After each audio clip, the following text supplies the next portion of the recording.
Қасым Аманжолов атындағы жалпы білім беретін мектептің 11-ші сынып оқушысы Қасымбекова Үмітай, қазақ тілі әдебиеті пәнінің жетекшісі Мұсаева Фатима, Жамбыл Жабаев ұлыма.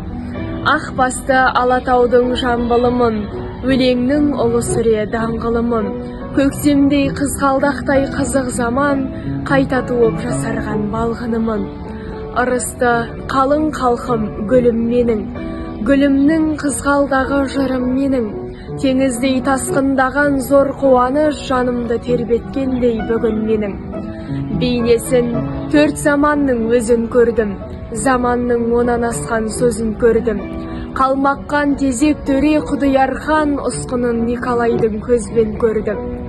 Жыр таптым, кісіменен іс таппадым, істерлік ауызғалар күш таппадым.